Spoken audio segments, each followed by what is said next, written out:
Yo, what up, man? Welcome back to another episode of Millennials versus the World. It's your boy K. Mims, the only spot you get authenticity and entertainment at the same time. Dolo, man. Dolo one today, man. Dolo one, man. Taking it back to the roots. Appreciate everybody that's been rocking with the channel, man. Monday Night Crew, last name Loyalty, Matt, everybody. Like, comment, subscribe. Yeah, let's get into it, man. We're gonna shoot straight into it, man. This joint is called Not Enough Coffee Dates. And I'm gonna be real particular about this because I wrote notes down so we can get to it. So where this conversation come from, I think a lot of people get online and talk about what they want, what they need, how they moving, X, Y, and Z. But I don't know if people ask the right questions to make it to the coffee date. And what I mean by the coffee date is, a lot of times the coffee date get a bad representation, or people like, oh, I don't want to go out for coffee dates. But I'm gonna break it down in a multitude of ways. You feel me? I'm gonna go every angle of it, from being single to being in a relationship to being married, what the coffee date represents, and why I think we need to have more of them in 2024 as far as how we moving around dating, man. All right, so what the coffee date initially represents, and again, y'all gonna see me look at my phone because I was very intentional about this episode. So what the coffee date represents. This is how it came to me, and you let me know what you think about this. So the way it came to me was coffee dates are very often considered cheap, not thoughtful, and things of that nature. But I actually think coffee dates are one of the most intentional ways you can get to know somebody. And I'll say it on each level. When you first meet somebody, coffee is like a fare. You go to a nice little coffee shop. That's another thing. You got to be in a spot where coffee shops are a vibe. Like a lot of people think Starbucks and Panera Bread. No, you got to go to where like a nice little brick and mortar coffee shop, local joint that got a real vibe in there. I know in Maryland where I'm at, PJ's is a nice little vibe. You know what I'm saying? You can do things like that. But the coffee date represents the initial interest that people have in one another, man. You know what I mean? Like, okay, I've been talking to this person. No matter how you met, you can meet via DM, dating apps, whatever the case may be. But I think the thing about the coffee date, it's like one of those joints where you're like, oh, okay, like let's do this. It's in public, so it's safe for the most part. Again, you got to go somewhere that's a vibe that has good coffee, has good snacks. I think that's dope. And then it starts the vetting process. Like, bro, people don't ask questions no more. You know what I'm saying? Like, people legitimately just don't ask questions. I don't care if it's about everybody want to ask how much you make and how many baby mamas and all this dumb stuff, but like people don't ask the questions that matter. Like, and I think the coffee date allows you to actually sit down, put phones down, and have to have an interesting conference. Like, think about it. There ain't too many TVs. It's a whole bunch of small chairs, and it's just you and the person you're trying to vibe with. So now the coffee date makes you be social. It makes you sit down and be intentional about how you rap with people. And in 2024, dog, like we're not getting to the coffee date at all. We judge really quickly. Oh, this person not for me. You may have some interest. You hear one of your quote unquote red flags and then you let it go. And I think the thing that we got to do more of is just figuring out if I want to have a conversation with this person. Like, I think people think the coffee date mean you committing to it. Nah, like, I just want to know more, the vetting process. And this is after initial meeting, after y'all may have exchanged communication via phone, text, DM, whatever, that don't really matter. And then you're like, you know what? Let me ask a couple more questions, dive a little deep. Like, jokers ain't going on coffee dates. And I'm not saying the coffee date, I'm going to go as far as saying the coffee date is not even the first date. The coffee shop date is just a intro, a nice little vibe check. You know what I mean? Because this is three things that I can guarantee you that is happening less and less every day in 2024. People are quick to judge. That's number one. Number two, people have unrealistic standards and expectations. Again, unrealistic, meaning like we don't even think, we're just thinking about some fairy tale land that most people are living in on social media and then create this atmosphere for us. And three, I think the biggest thing that's happening is like people don't want to put in work for anything. Like people make the vetting process seem like a waste of time. You know what I mean? So I think that's what the coffee date stands for. That's what it should stand for.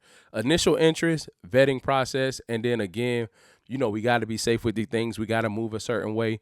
That's what it means in the single world. Let me tell you what it represents in the marriage world, dog. Like the coffee the coffee date represents connection in the married world. Let me speak for myself in my married world. Now, I'm not saying coffee dates takes over everything that we do. I'm not saying coffee dates is the only type of dates we go on, but it just forces you to be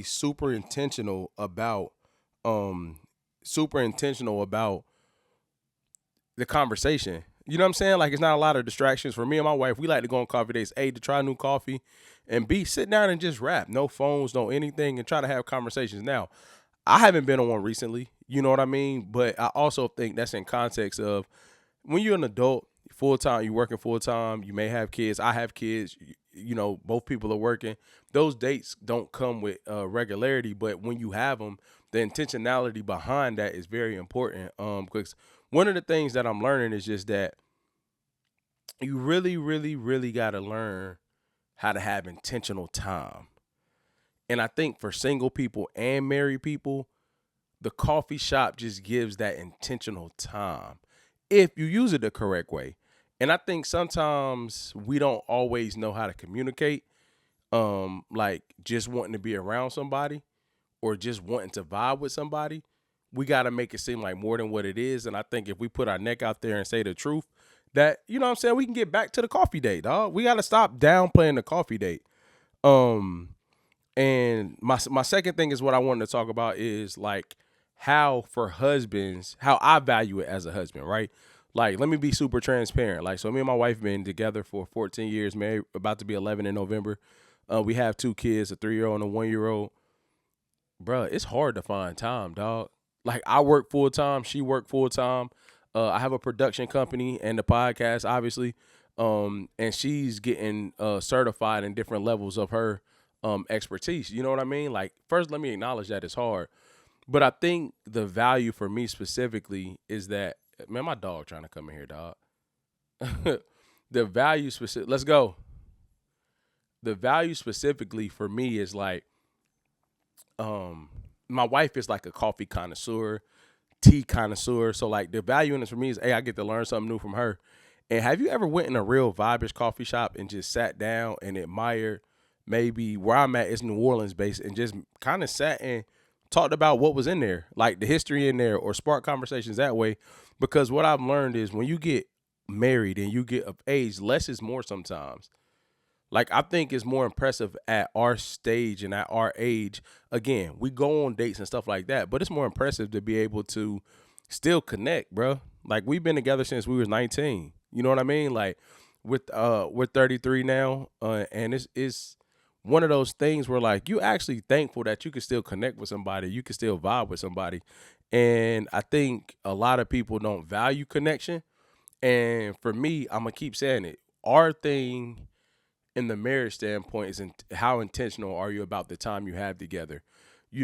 We found ways to connect in smaller moments because transparently speaking, we don't have a lot of people around us as family, so we always have to be very mindful of what time is on the table and how we utilize it. I know that she sacrifices a lot to support what I got going on, and vice versa. But I know that she sacrifices more. So for me, I value the coffee date in the sense that like if that's something she loves to do, and we're not on a weekend or this is excluding all like regular dates and regular trips and things of that nature. Like, I want to stop by the shop and just vibe with you. Get you your little, if you're a connoisseur, get you your little chai tea latte with a nice little muffin or something and cut it up. You know what I mean? I think people spend too much time trying to get to the easy and the hard stuff. Let's vet a little bit. You know what I mean? So, I also mean that, I think it also represents for me is like how much I'm still interested in getting to know my wife. Now, I don't want you all to take this and think the coffee shop is literally just that, but it represents like the interest. Like, I'm not going to go sit down with nobody I'm not still interested in. I'm not going down trying to spark no conversation with nobody that I have no idea like where we're going or what we're doing or none of that. Like, no, I'm not doing that. But for me, it represents my interest. You know what I'm saying? Like, I'm still here. I'm still here. I still want to know what you like. I still want to vibe how you vibe. You know what I'm saying? Like, a lot of people don't have that luxury of a lot of people don't have that luxury of still being with their spouse and wanting to be with their spouse. Like, so for me, I think it represents knowing, you know what I'm saying, knowing your spouse. I think it represents being connected with your spouse. And again, still vetting, bro. People change so much. Like, we literally had this conversation the other day. When I was rapping with her, we was rapping about, I can't remember exactly, but I'm just like, yo, I've been with you since I was 19. I'm nowhere, like, I have some of my personality may be the same, but like, as far as what I want, what I need, who I am, no, it's light years difference from that time in our lives. And I think so many people stay put in who they were, partially because a lot of people peaked in high school, but conversation for another day. But it's just like people are changing, people are moving, the world is changing. And connections can go away like this if you do not catch them in the beginning stage of disconnect. And being married long, we obviously had moments where we weren't the most connected, and we had to acknowledge them and work through them. But shit just changed, bro. Like, it's tough, and I think a lot of people don't want to hear if they the mess up. Like, a lot of times people want to hear if everybody else the mess up or whatever the case may be. But sometimes, bro, it's you. Last Name Loyalty literally just dropped an episode talking about, like, you're the problem. And I know that's a bit aggressive title wise, but like, nah, people are the problem most of the time. When you don't want to accept that you're the problem, that's when it becomes you.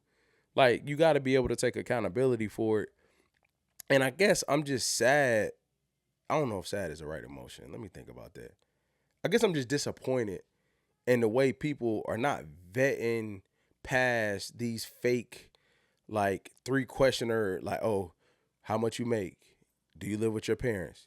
Do you have a car note? Like, what, bruh? Like, none of those things can give you information about, excuse me, none of those things can give you a trajectory of, like, what type of person this is. So I think we move too fast, we move too quick, and we want the answers too soon, bruh. You know what I'm saying? Like, come on, dog. Like, don't do that. Like, do everything you want to do, but just don't do that. Like, don't act like we there with it, because that's not cool, bruh. And it's too much out here to be somebody who is judged. Because let me tell you, yo, and honestly, I don't know what minute it is. It's minute 14. It is so easy to judge now.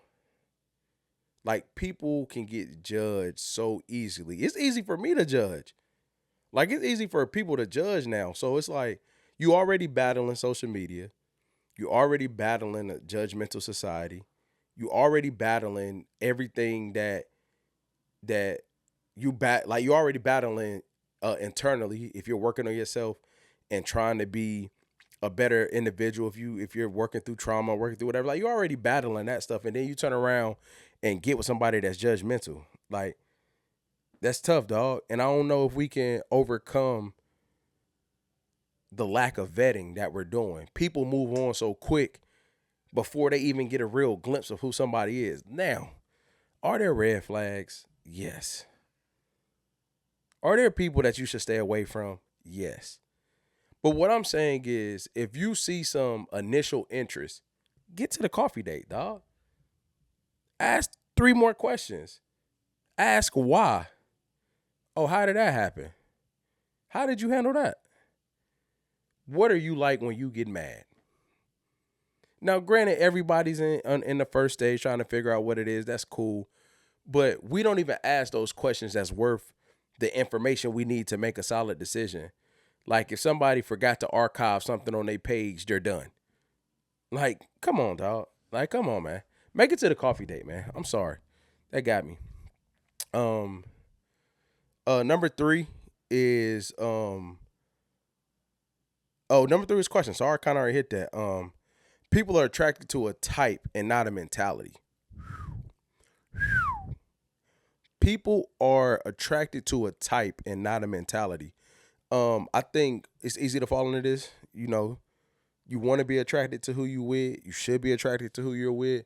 But like, when you're attracted to a type, I feel like it has minimal to do with mental or emotional intelligence. It has everything to do with how they look. And I don't know if that's a feasible thing in the grand scheme of marriage or relationships. Like, You got to start to be attracted to a mentality. And don't get me wrong. Again, you want to be attracted to the person, but like you learn that stuff on a coffee date. Like I'm going to give you top 3 coffees, man. Top 3 coffees to get on a coffee date. You want you, even though it's not coffee, a chai tea latte, man. Get her the chai tea latte. If you don't want to get a chai tea latte, a white chocolate mocha. Go white chocolate mocha. Third but not least is a caramel macchiato. Now, granted, those are very generic and those are the only 3 I get, or regular coffee. Don't judge me. But if you make it to the date, start with that. You feel me? Like, don't always run from that, man. I just guess I'm frustrated. I'm sorry, I'm venting now. I guess I'm low-key frustrated about how we're the lack of intentionality at our age, dog. Like us millennials, like we not kids no more. And the way we think about stuff and the way we're molding stuff is not really that valuable to the bigger picture. Like again, and this is another thing that I absolutely hate. Come healed, right? How about you come with the tools that you learn while you're healing yourself? That's a lifelong process. But if you come with the tools, I know you know how to act when you get triggered. You know what I'm saying? But to say somebody needs to come completely healed is not fair, in my opinion. Like, I don't think any of us are just walking around like nobody ever gets triggered or nobody ever has emotions. No, you come with the tools, though. Like, show me that you've committed to learning yourself and being better with yourself. So you show those tools and come with those more so than coming with, quote unquote healed. That's overplayed, bro. It's overplayed. And 95% of the people that's saying that are speaking from their own personal trauma.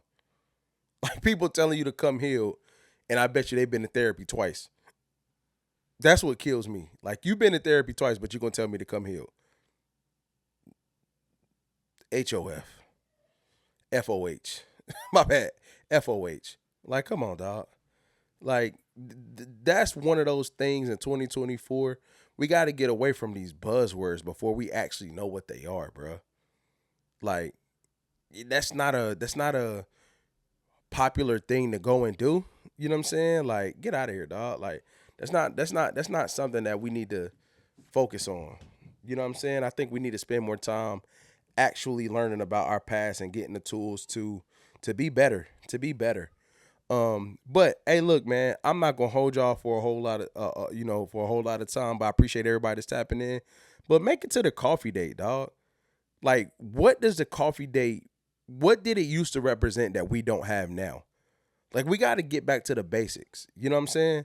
And I'm like, find you a nice little vibe. You vet the person a week or two, 2 weeks, 3 weeks, a month, and invite them out and ask the intentional questions. Like everybody talking about they be dating with the intent of marry. What questions you asking?